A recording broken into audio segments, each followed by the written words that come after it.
25 million years after the last dinosaur walked the face of the Earth. The Bonehead detectives are still hot on their trail. A trail that can lead to some very unexpected places. Hope you're not afraid of the dark. 1, 2, 3, 4. Grandpa studied dino bones. Sam and Allie loved just what he did. Oh, they really dug his work. Hunting on the internet for all the dino stories they could get. Oh, they really dug their work. Allie and Sam thought of a plan. Got a show on the cable station about dinosaur digs. What scientists think, they're piecing it together.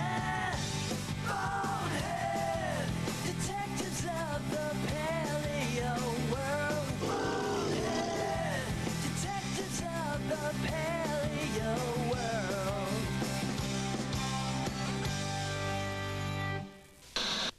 Hey, fellow boneheads, it's that time again. Time to travel back in time, Bonehead detective style. And we're your paleo tour guides, otherwise known as Sam and Allie. And today's show's gonna rock, because we've heard the call of the wild. Courtesy of Bonehead viewer Sarah Cooper of Anchorage, Alaska. She left us this message on the Bonehead. Hi, Sam and Allie. Bonehead Sarah here. My family just moved to Alaska. Sure is cold up here.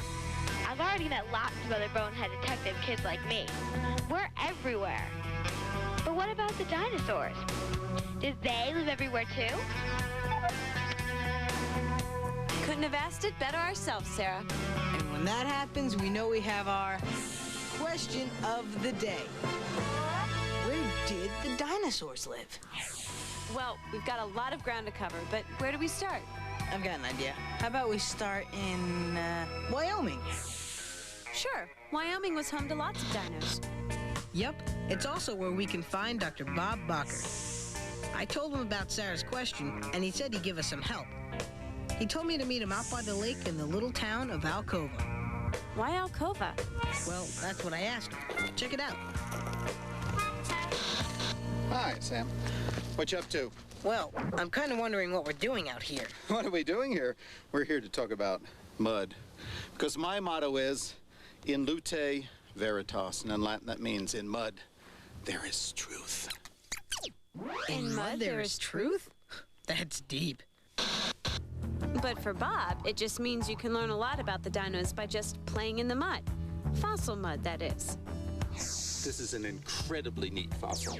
This is a photograph of 220 million years ago. This is a layer of mud so fine and so sticky that when it hardened, it preserved everything that happened to early dinosaurs and their world. These things, these rolls, those are ripples in a shallow lake where the water was going slosh, slosh, slosh. And there's something even neater. Look, can you see those, Sam? Can you see those tiny little bumps?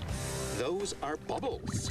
That's the foam that formed on the lake shore. And then the bubbles popped and made little holes in the mud. This is the type of bed that'll give you footprints and the imprint of dinosaur skin and the tracks of centipedes and worms, everything that was alive and moving and making noise 220 million years ago.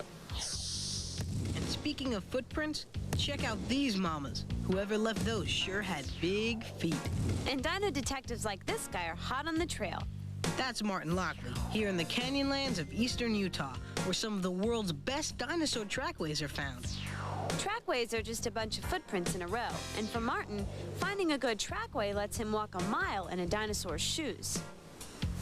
The great potential of dinosaur trackways is that they they represent the living animal.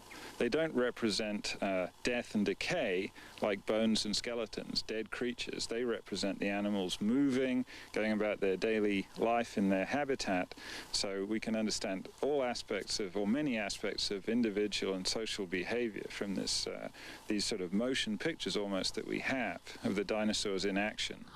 Wow, who knew footprints were so cool? Well, Martin did. A good dinosaur trackway can tell him lots of stuff. How fast a dino it was, how big a dino it was, and of course what kind of dino it was. This is a typical track for this region.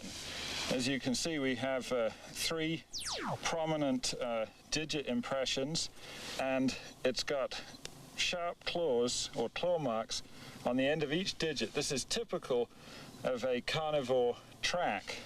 And in this region, the typical carnivores known at this time are allosaurs. Ah, yes, Allosaurus, king of the Jurassic era. And who is the queen? Why, Allosaurus, of course. Very funny, Sam. Allosaurus was a real killer. 2 stories tall with a mouthful of teeth that would scare even the toughest orthodontist. Not to mention some mad, nasty claws. They came in real handy at dinner time. Now, there's only one time we boneheads love more than dinner time. You guessed it, timeline time. Let's place those footprints in history. Here's Martin Lockley over here, safely hidden in the present, which boneheads call the Quaternary period. The first dinos made the scene at the end of the Triassic period, and it was here in the Jurassic that Martin's Allosaurus prints were stomped into the paleo mud. And the last dino prints show up here, about 65 million years ago, at the end of the Cretaceous. Now for some more recent history. Did you know they found dino footprints before they ever discovered dinosaurs? I did, and the guy who found him was a preacher named Edward Hitchcock. Here he is, posing for a photo. Back in 1802, he discovered thousands of dino tracks in New England. But since dinosaurs hadn't been discovered yet, he figured they were bird tracks. It wasn't until around 1940 that boneheads finally started to take a closer look at dino tracks. Like these from Brontosaurus. As you can see, Big Bronto made quite an impression everywhere he went. But where exactly did he and the other dinos go? Next, we'll pack our bags and hit the road in search of some of the most popular dino destinations. Stick around. I'm still hungry.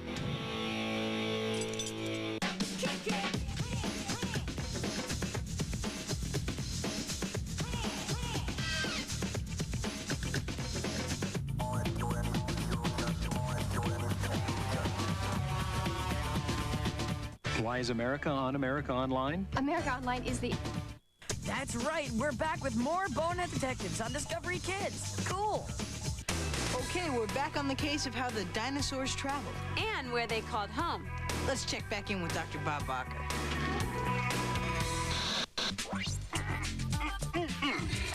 Good. I'm faking dinosaur footprints to scare the tourists, but also to make a point about how fast dinosaurs would move when they were on the go, like migrating. Now, this dinosaur would have the same leg height that I have. So I'm going to run through the tracks, and you'll see how quickly this guy was going. Now watch. 1, 2, 3, 4, 5, 6. Hey, where's Dr. Bob going? Over to get his pad and paper. Okay, this is what we got, Sam. We have the length of the dinosaur's step. We have the length of the dinosaur's leg. Now we can plug those things into a nifty little equation. Are you paying attention? There is going to be a quiz. Speed equals 2 times step raised to the 1.67 power times the leg raised to the minus 1.18 power times k. And you plug all of that in, you get the speed of the dinosaur, which is 5 miles per hour. That's a good clip for cruising. That's faster than a pack of wolves cruising around for their prey. That's faster than a herd of caribou migrating. That's a good speed. Now, you're probably thinking that with Dr. Bob's fancy equation on our side, the rest is going to be easy. Well, not so fast, boneheads. There's a lot more to understanding the world of dinosaur travel than crunching a few numbers. That's right. Just ask our buddy Detective Martin. He knows that to get the big picture, he needs to take some big pictures. Martin's getting a bird's eye view, so we can see how all the trackways he's found down below relate to each other. And today, he's photographing an area so crammed full of tracks, he's named it the Mega Trackway. It's part of a huge Jurassic shoreline covering over 300,000 square miles. That's bigger than the great state of Texas. But where did all those tracks lead? Well, to find out, Martin hopped into his trusty paleo pickup and hit the road. He headed east to the foothills of the Rocky Mountains in Colorado, to a little place called Dinosaur Ridge. Now, the rocks of Dinosaur Ridge are over 100 million years old.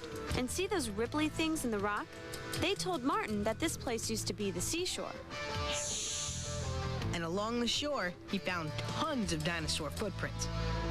This was an ocean basin. This was the Cretaceous Gulf of Mexico when it flooded up into the continental interior. So this long stretch here, now tilted up, represents hundreds of miles of shoreline. This long trampled shoreline almost certainly represents some sort of migration route. We find the same dinosaur tracks here in the north and all the way down in the south. So they were migrating, but why? Well, Dr. Bob told me they didn't have much choice. Imagine you're a brontosaurus. Imagine you're a herd of brontosauruses. You're here in Wyoming. It's really hot. It's really dry. There's some drought years where the rain doesn't fall at all for 12, 18 months. What are you going to do? You're going to move. How far are you going to move? Probably a couple of 100 miles away until you find a spot, maybe way up in the ancient Jurassic Rocky Mountains where there's still some moisture, still some trees to eat. Well, that's going to happen again and again and again. If you're a brontosaurus and you live 50 years, you're going to live through about 30 droughts. You better be used to migrating. They were. And things haven't changed too much in the animal kingdom. Animals all over the world still migrate today. Check out this excellent herd of caribou. They're battling these rapids in search of greener pastures. Let's head for some greener pastures of our own. Welcome to Dinosaur Provincial Park in Alberta, Canada. There's no better place for digging up clues about dino travel. Of course, and there's no better clue digger than our old pal, prehistoric travel agent, Phil Curry. Right here, Phil and his team are digging up the tail of that famous Cretaceous plant eater, Edmontosaurus. Phil says the herds of Edmontosaurus would migrate over 2,000 miles each season. That's even farther than these caribou go today. Must have been absolutely fantastic to have an aerial view of the Cretaceous period, either in the springtime in Alberta or the fall months in Alaska, because what you would see is very much like we see today with the caribou. The animals would start collecting into small groups, and as the small groups started their migration, they would start amalgamating and form bigger groups. And these bigger groups, going through the forests and across the rivers and so on, would have been an absolutely fantastic thing when you're talking 4-ton dinosaurs and thousands of them. Thousands of 4-ton dinosaurs? I know I'd get out of the way, and fast. Next, we'll check out just where all those big boys were headed. Rock on, bone diggers. We're Bonehead detectives on Discovery Kids. Cool. Hey everyone, time to get back on the dino trail. We're still tracking our herd of Canadian Edmontosaurs, and they moved around a lot. Let's see where they're off to next. Welcome to the Arctic Circle, home of the never-ending snow day. Brr. Well, that guy doesn't seem to mind. Oh, well, sure, if I had a nice warm coat like that. Man, this guy is made for the cold. Well, believe it or not, polar bears weren't the first big animals to live up here in these harsh conditions. That's right. Even though a lot of people didn't think it was possible, the Arctic Circle just might have been dino country, too. Now, there's only one time to explore this part of the world. Summer, of course. You see, every year for about 2 months, the ground thaws, and the Arctic turns a beautiful shade of green. But summer also brings swarms of mosquitoes. And they're hungry. Meet Bonehead Detective Roland Gangloff. Roland and his team are headed to northern Alaska to prove that dinos weren't afraid of a little cold weather. And here they go. Man, these dino dudes sure do love their airplanes. Well, this far north in Alaska, there aren't any roads. So the only way in is by plane. His final destination is an area along the Colville River near the town of Dead Horse. During the Alaskan Arctic summer, the sun never sets, so the workdays will be long. The team sets up camp on a sandbar in the middle of the river. As you can see, even during the summer in the Arctic, you need hot food and warm clothes to keep comfy. But all the harsh conditions will be worth it if they can hit the fossil jackpot. So Detective Gangloff trades in his plane for a boat and hits the river. Those bluffs along the river have sediment from all the way back in the Mesozoic era, and that could mean dino bones. Finding out is going to be a lot of hard work. Up here in the Arctic, the ground is frozen and filled with chunks of ice, which Roland calls lenses. Well, because they look like the lenses in your sunglasses. But these detectives kept on digging for clues, and it paid off in buckets of bones. Check it out. These are actual Arctic dino bones. Right, Roland? You're looking at a typical exposure of the Liscum bone bed. We have an ice lens that runs along the back of the quarry here. We have another ice lens in the front that's just melted. And they're not only cutting through the bones, as you have many times, but here you can actually see that the rib has been broken apart and then moved apart as well.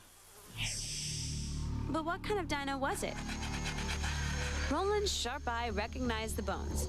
They had found themselves an Edmontosaurus. That's right. The same type of dino dude old Phil Curry was digging up down in Canada. Right.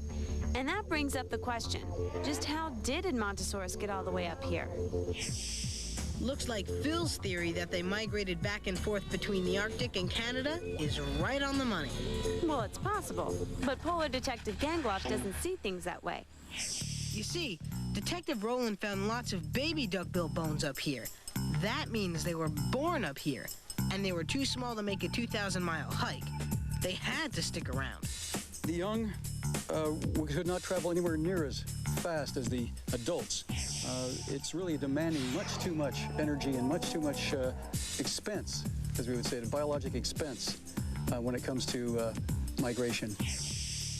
Okay, so the baby fossils tell them they could have survived the cold, dark winter. But how? I mean, would you stick around for this kind of weather? Well, some scientists think they may have hibernated like bears do today and just snoozed through the winter. And missed the whole hockey season? But there's still no fossil proof to back up that theory. Well, if you want a theory on how they could have survived, Dr. Bob's got one that's just about ready. He's been working on it since the 4th grade. You know, when I was growing up, when I was in the 4th grade, I was told dinosaurs were like great big lizards, and they could only live where it was hot all year round. We know that's bunk. We have found good dinosaurs way up in Alaska and Arctic Canada, real close to the North Pole. And we found dinosaurs very close to the South Pole in Antarctica. Wherever there was land, there were dinosaurs. Cold didn't keep them away. What did the dinos do? Some of the dinosaurs probably migrated from Alaska south to Wyoming. Well, some of them probably stayed up there.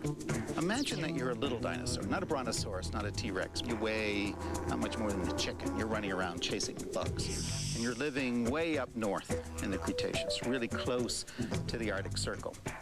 Well, for 4 months, you're not going to see the sun. It's going to be dark every day for 24 hours, so it's never going to warm up. How are you going to live? I bet you a 6-pack of Dr. Pepper, those guys had feathers. Dinos with feathers, eh? Sounds pretty darn logical, especially since Dr. Bob believes that today's birds come from dinosaurs. But would feathers have been enough to keep warm during a South Pole winter? We'll find out.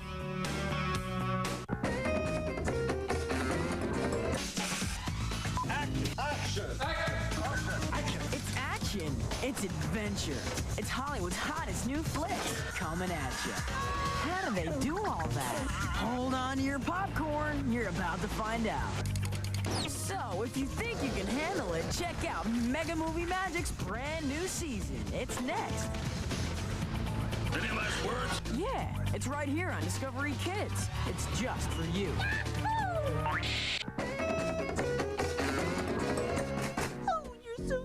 Over 90% of all dog owners speak baby talk to their dogs. Fortunately, very few speak dog talk to their babies. Rough.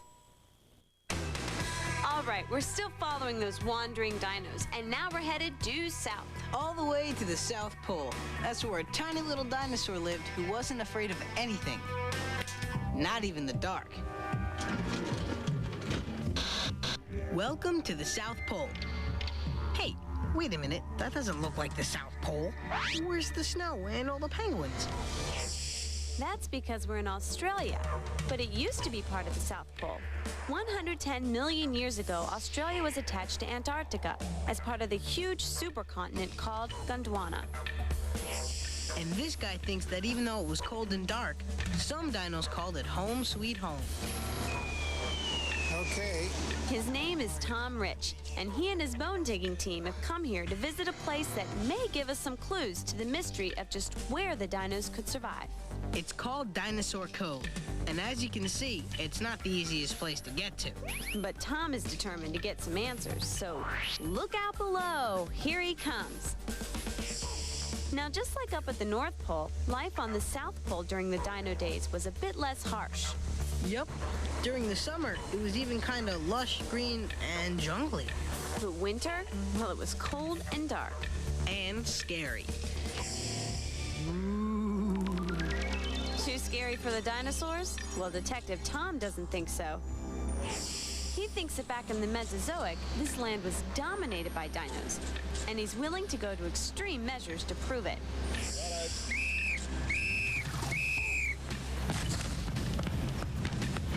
Whoa, dude, you just blew up that mountain. What's up with that? Well, Tom knew that the only way to get deep into the rocks that line the shore was to blast his way in. Cool. He made the world's first dino mine. Wow, I wonder what it was like in there. It was dark in the tunnels. It was wet. It was muddy. They found one part of the specimen and realized that there might be more of it. So then the crew frantically went through the rubbish heap and after about an hour or two, found several more bits of it. And then they went through it again to be darn sure there wasn't more, because they realized that, hey, wait a minute, we got something unusual here. We've got what looks like a partial skeleton, which we've never seen before. Tom named the new dino Yelenosaura, after his daughter. Now, anytime a detective digs up a new dino, it's time to celebrate. But this little skull was a gigantic discovery. Why? Well, this little dino had huge optic nerves. Optic nerves help us see in the dark. The bigger the optic nerve, the better you can see when the lights go out. So little Yelenosaura was obviously adapted for a world with no light. Which is exactly what the long winters on the South Pole were like, remember? And that means that, yes, dinosaurs could live through the cold, dark winter. Even without a down jacket and a flashlight. It was a world that most people thought they couldn't handle. But thanks to folks like Detective Tom and other polar bonehead detectives, we now know that our pals the dinosaurs were tougher than we thought. And they weren't afraid of the dark. Sarah, you wanted to know where the dinosaurs lived, and I hope we answered your question. Yep. Just like us humans, the dinosaurs could make a home anywhere, north or south, hot or cold. And like us, if they didn't like it in one place, they could pack up and move to a whole new place. You know, now that I think about it, I think we're exactly like the dinosaurs. Well, I wouldn't go that far, Sam. Oh, you wouldn't? Well, then why don't I direct you to the winner of today's Bonehead Award for Supreme Excellence in the field of the Dino Dash. 2, 3, 4, 5, 6, 7, jump. Yes, it's Dr. Bob Barker for showing us how the dinos used to, strut their stuff. You've got a good point there, Sammy. And congratulations, Dr. Bob. Keep on trucking. And keep on digging. See you next time, guys. Man, even if the dinos could deal with it, I think living on the North Pole would be a bit too harsh for me. I don't know. Summers would be pretty awesome. You know, the sun never sets. You could tell your mom you'd be in by dark and stay out all night. Sure, that'd be cool. But what about the winter? 30 below and endless darkness? I'd go crazy. Yeah, well, at least you wouldn't have far to go. What's that supposed to mean? Well, if you don't understand, I ain't telling you.